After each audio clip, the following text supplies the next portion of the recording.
Hello, my friends. Welcome back to the PC Elitists. My name is Woodsy. My name is Shepard. And should we just go? Yep, I'll do it. You do it. So, several weeks ago, many of you saw our review-ish of Kingdoms of Amalur Reckoning. My interview of you. Your interview of me, yes. From a company called 38 Studios, the game design company started by former Red Sox pitcher Curt Schilling. Yeah, it's no longer a company. I mean, they're owned by Rhode Island. What? 38 Studios. I don't know if any of you saw this. It made CNN's radar, which impressive. Yeah. But only because Curt Schilling is involved. Curt Schilling, and now Rhode Island. And now Rhode Island. The company. It's also a great story about unemployment. That is and true. Corporate greed. And bailouts, apparently. Anyway. And loss of healthcare. True. 38 Studios, a company that I said in this very sound studio. Yes. Would eventually be the only game developer left, and then all roads would lead through them. That is not what I said. Oh, it's not? Okay. I said they'd be one of the only. Oh. Other than our company. Anyway, 38 Studios is no longer in existence. They have closed their doors. They fired all 400 of their employees without paying them and then they also canceled their health insurance. Basically, they were Massachusetts-based, and Rhode Island voted to give them, not voted so much. Rhode Island gave them $75 million in loan guarantees to move to Rhode Island and set up shop there and attract white-collar professionals and help boost the economy, since Rhode Island has, I think, the second worst unemployment rate in the country, I think the article says. Well, apparently, they couldn't keep up with their payments and have now had to close their doors. So Kingdoms of Amalur came out. It sold about 400,000 copies in the first month and about 1.2 million overall, which is pretty good. Right. And they had an MMORPG coming out next year called Project Copernicus, which was supposed to be... KOA was their coming out party.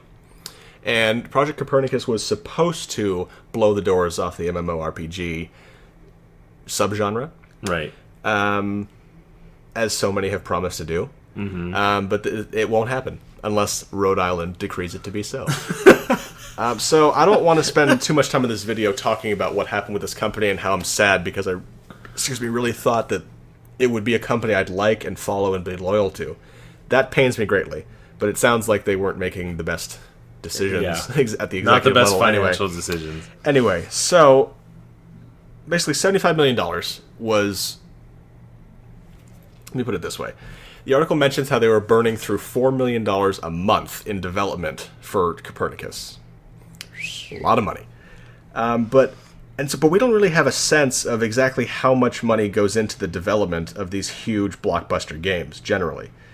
But this article references a guy named Kevin Dent, who's a veteran of the industry. He funds startup video game companies, according to this CNN article. He says, and I quote, "MMOs are the third rail of the industry. Even established publishers get into trouble with them. The latest good product, Star Wars The Old Republic, EA spent $200 million to develop, plus $80 million for post-launch content and support. Then they spent $50 million on marketing. It's $330 million on Star Wars Tour." Right. And he says, you cannot make an MMO for $75 million. Rhode Island didn't do their due diligence. I have several questions. One is, $330 million is quite a lot. It's a lot of breakfast burritos. How do you... you have to have a run like WoW, where you have billions of dollars coming in revenue, just in revenue, year after year, in order to regain, to post in the black on those investments. So that's a pretty ambitious investment, $3 billion. But the quote, you cannot make an MMO for $75 million. Two questions. One, why can't you? Right. Two, can you not, because we've reached a point where it is just not possible to make a game with great graphics, great music, great voice acting, a lot of hype, great support, all the things you need for an MMO, not even RPG, just an MMO. Have we reached a point where these have to be blockbuster productions in order to be successful and sustainable? Right.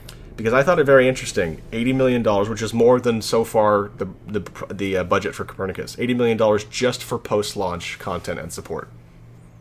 I mean, Right. what you could say a lot of things about Blizzard and a lot of things about WoW. They support the hell out of that game. They do. They may have indeed. turned it into a shitty game, but they support the hell out of that franchise.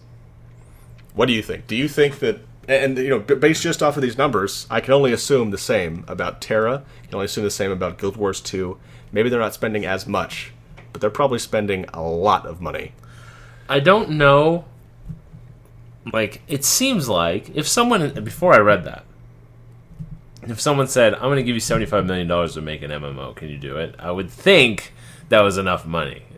Yeah, I'd say, I can do it. I'm just going to disappear for a few years. Right. I'll call you in 10 years. Yeah. I mean, it seems like a ton of money to make a game. It does. But that might also be, do developers who make MMOs only shoot to be that big guy who has 8 million subscribers? Yeah, that's another question that came to my mind when I was reading the article, is it even worth it? Let's say you have an unlimited budget. You're backed by God knows who. You have an unlimited budget to make a game. Is it really worth getting into that arena? WoW is on the decline, sure. There is no clear number one that is going to supersede WoW. But so maybe people are saying now's the time to get in, and get in early. But at the same time, I wouldn't want to start a search engine. I wouldn't want to start a social media site. I wouldn't want to start a news outlet. I mean, there's so many big fish out there. No matter the budget, is it worth getting into? And the question you have to ask yourself Is it before worth answering getting that- into video game commentary? Yes. Because there is no good commentary out there. No gooder than what you'll find here. That's right. Here's the question you have to ask first. Do you want to fight with the big fish over the mass market? And I really saw this firsthand when I worked for Chase Bank. Chase competing with B of A, competing with Wells Fargo, and to a certain extent Citibank here in California. Oversaturated market like crazy, yet we were told you have to steal from the competitors. You have to steal their consumers because new consumers aren't being born every day, in the sense of there isn't a new, fresh batch of hundreds of thousands of people who need bank accounts every day.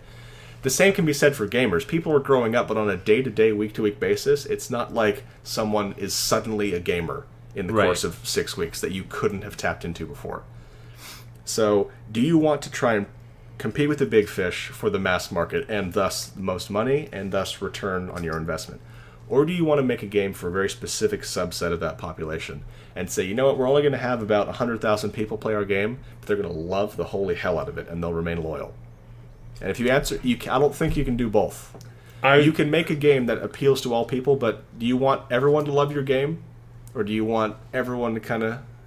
But that was the issue with World of Warcraft, was that it was more of a niche game, and then it's like all these people wanted to play it, and they kept dumbing it down incrementally. It was daunting. When I didn't play Vanilla WoW. When I first hopped into it, it felt like this is overwhelming. Right. I either need to fully commit, or I need to only kind of half-ass play this. Yes. And then when you got to the end game, it was like all a big secret about how you progress. Yeah. There's raids, and like you need fire resistance, and we're not going to tell you where to get it. That kind of thing. Yeah. And but everyone loved it because there was like secrets to find, But you would think there was room for that mid-range MMO that starts small, and you would think the more subscribers they have, they just keep tacking on more. More support. The more players, the more support. The less players, the least support. I mean, you would think that would exist, but maybe it doesn't. But we do have other MMOs that are coming out for free, like PlanetSide 2, Firefall, which looks very interesting. I think that's what it's called. Yeah, Firefall. And these are going to be free-to-play games. Now, they are shooters. They're not RPGs. Does that matter? I mean, they're not going to cost $330 million, and then they're going to release for free, that's for sure. How does that logistically work? I can't say this authoritatively, but I feel like it's so much easier to appeal to a mass group of people with an FPS than, not just than RPG, but than anything else. Because for a lot of people, I just want to shoot shit. So Right. give me a game in which I can do that, and I'll do it. But RPG players, and I've really only learned this in the last couple of years because I wasn't a big RPG player before I got into WoW in 2005, I think. Right. RPG players tend to be much more territorial, and I don't mean physical geography. I mean intellectually speaking, they tend to be territorial. That these are our ideas. We like these things. We've liked them from the beginning. And if you're late to the party, I'm sorry, you're not as cool. I feel like it's much harder. There are so many more factions within RPG fans, especially MMORPGs, because single player, it's such an individual experience. You can share common experiences with other people, but MMOs give you that gameplay that no single player ever could. But again, single players do the same with MMO. It's two sides of the same great coin. But I feel like it's so much harder to please RPG players because some people want true role playing, and we did a video about what true role playing means. Other people I just want a PvP, and like League of Legends or these MOBA games. For the subset of people who love the PvP, that is exactly what I'm talking about. They're not trying to pull in people who love raiding. They don't care about them. Right. And they're not aspiring to be a game that starts out PvP based and expands. It's just, if you want to do Battle Arena, come here for it. Right. We're not trying to be something we're not. I think that's a great example for other companies to follow. It's, if you want to make that decision, do we want to go for cast the wide net, or do we have that one or two specific fish we want to go catch? There was a guy, I have 2 points to make. One is, if there's any time to beat WoW at the MMO market, I do think it's right now. Because WoW is on the decline, it's not that good of a game anymore. Yeah. Their next expansion doesn't look good. And there are no better consumers than those who are desperate looking for anything but what they're currently doing. Right. They came out with Diablo, and I don't know how much longevity Diablo 3 has. Yeah. Okay? And then they're going to go away from WoW, play Diablo, and then when they turn back around and go, well, I'm kind of tired of Diablo 3, what else is there to play? And then you have, here's Mists of Pandaria for you, after I've been just blowing up demons for the last... You also have Heart of the Swarm for StarCraft. Again, I don't... and then I go, well, I want my MMO again. Yeah. There's going to be another option out there. Maybe a game like Terra, who knows? Yeah, and I think you're right about the game has to kind of come out now because it has to have a foothold. Right. It has to have a community people can look to, because I've even noticed it in Terra. You start that game, and those WoW feelings come back to me that, okay, well, I feel like there's that itching sense of, I know where things are and how to play this game already. It's just a new character. Right. But then I'm in the game, I'm like, I don't really know anything about this world or the lore or how to properly gear up. It's that familiarity is gone, and it's this weird sense of, it's a video game, so we're not talking about real emotions here, but it's this, I'm vulnerable. Right. Yeah. But at the same time, this is a whole new world that is not WoW. Yeah. And again, that speaks to the anything but phenomenon. It's kind of like, if I could play WoW again, but forget everything I know about it. Yeah. Pre-Burning Crusade. Right. Yeah. Yeah. When you don't know where to go, you don't know what quest links to what, and you're just kind of wandering around, and there's things happening. Someone should burst out into a song of A Whole New World. I almost did. You almost did. But if I started it, that means you have to be Jasmine. Oh, God. Make your other point. That was my other point. Oh. That I'm Jasmine? No. No. I don't remember what it was. I think you started with there was this guy. Or there is this guy. I don't know. Anyway, MMOs. Is it worth it to make one right now? We think yes. The market is fertile. The soil is fertile. Like everyone predicted, the only thing that could kill WoW was WoW. That's true. And they've done it. They have done it. It's like, someone do something. Yeah, exactly. Someone take the lead. No one's really taken the lead yet, but I think that's because people are splintering right now. Right. Guild Wars 2 is on the cover of PC Gamer magazine. Terra is everywhere I'm seeing online. There are other games League of Legends they have millions and millions of subscribers. That's not a real MMO. I know. There are so many would-be frontrunners. It feels a little bit like the GOP. We're hoping that these games have more substance than the GOP field, however. So yes, what do you all think of this current environment? We're at a turning point in MMOs here, particularly in the RPG genre. What's going to happen?